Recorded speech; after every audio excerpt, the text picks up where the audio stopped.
నేను మనుషుల్ని చూసి అర్థం చేసుకున్నాను.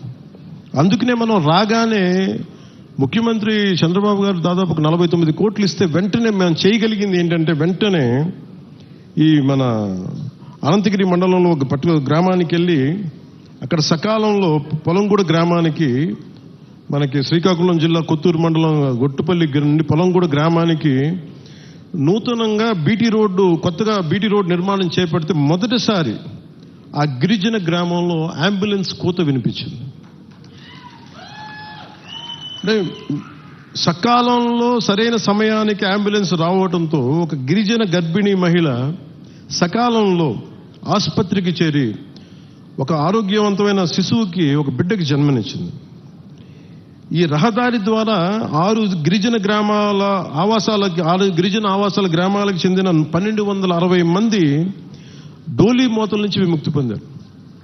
ఇది ఒక అద్భుతమైన ఒక 10,000 మందికి పనిచేసేది కాకపోవచ్చు, ఒక డబ్బులు రాకపోవచ్చు, ఓట్లు రాకపోవచ్చు, దానివల్ల ఆదాయం డబ్బు ప్రభుత్వానికి రాకపోవచ్చు, కానీ మీ కష్టంలో మేము ఉన్నాం. మా కూటమి ప్రభుత్వం ఇది మంచి ప్రభుత్వం, ఆ ప్రభుత్వాన్ని కూడా నేను వాటన్నిటికంటే కూడా మీకు అండగా నిలబడే ప్రభుత్వం కూటమి ప్రభుత్వం.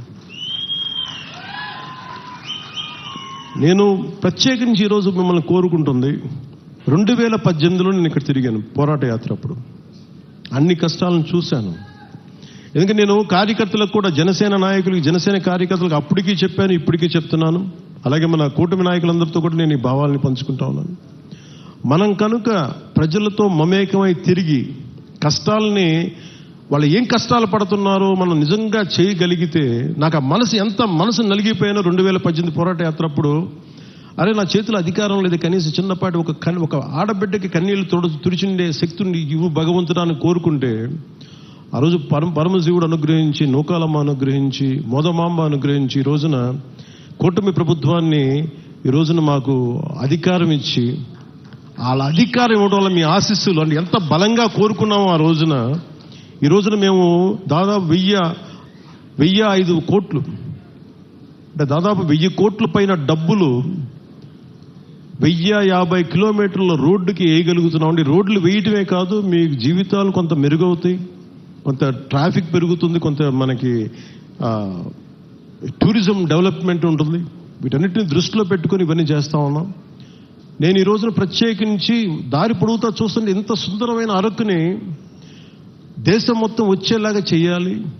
అలాగే ఏం చేయాలని కూర్చోబెట్టి టూరిజం శాఖ మంత్రివర్యులతో మాట్లాడతాను, శ్రీ కందుల దుర్గేష్ గారితో, గౌరవ ముఖ్యమంత్రి గారితో మాట్లాడతాను, సంబంధిత జిల్లా అధికారులతోటి, కలెక్టర్ గారితో మాట్లాడి మీకు అభివృద్ధిలో ఇక్కడున్న యువత గంజాయి వైపు కాకుండా మీరు టూరిజం వైపు వెళ్ళాలి, సేవలు మీరు సర్వీస్ సెంటర్స్ పెట్టుకోవాలి, ఇక్కడ కూర్చోబెట్టి చిన్న హోటల్స్ నడుపుకోవాలి.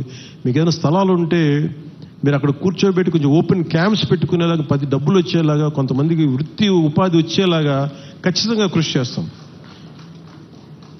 అలాగే ఇందాక కలెక్టర్ గారు మాట్లాడుతా, ఇప్పటికీ 2,25,000 మన కాఫీ తోటలు ఉన్నాయి.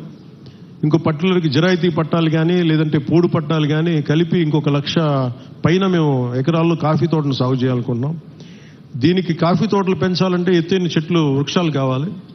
అందుకని ప్రత్యేకించి అలాంటి వృక్షాలు పెంచాల్సిన చోట దాన్ని ఈ మనకి ఉద్యానాలని పెంచే దాంట్లో జాతీయ ఉపాధి హామీ పథకానికి, ఆ పథకం దీని కింద వర్తిస్తుందా అని అడుగుతారు. ఖచ్చితంగా దాన్ని పరిశీలించి, ఇక్కడ అంటే నా భయం ఏంటంటే, ఒకటి సిల్వర్ ఓక్ ఎప్పుడు కూడా వల్నరబుల్ టు ఫారెస్ట్ ఫైర్స్, అంటే ఎక్కువ మంటలు రగుల్చుకునే అవకాశం ఎక్కువ ఉంటుంది.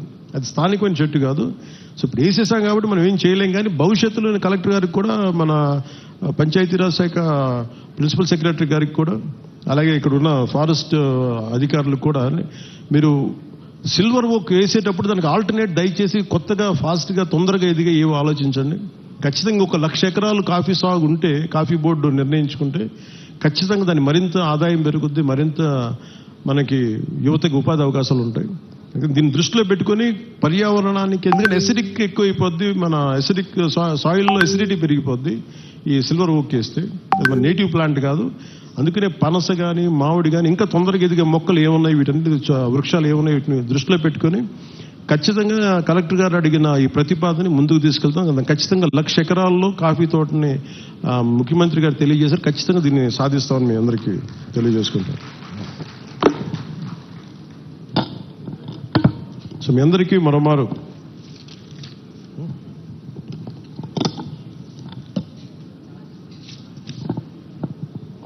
ఇంకా చేస్తారు. ఇంకా బస్తర్లోనూ ఇక్కడంతా ఇంకా మనకి చిల్లంగి అని చేస్తారంట. ఎప్పుడు చిన్నప్పుడు నేను తులసి నవలు చదివాను, కానీ బస్తర్ నుంచి దార్కా వచ్చాడు, కాద్రా వచ్చాడు. నవల్స్లో బాగుంటుంది, కానీ నిజంగా అంటే ఎందుకో ప్రత్యేకించి పోలీస్ శాఖ అధికారులు నా దృష్టికి తీసుకొచ్చారు.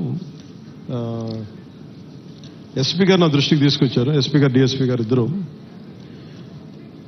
అంటే అరకు పరిసర ప్రాంతాల్లో ఇప్పటికీ చాలా మంది చెడుపు, చిల్లంగి మరియు చేతబడి వంటి మూఢనమ్మకాలని ఉన్నాయి. దానివల్ల పొరపాటున మానసికంగా మన ఇంట్లో బాగలేకపోతే, ఒకరికి ఎవరికైనా మానసిక వ్యాధి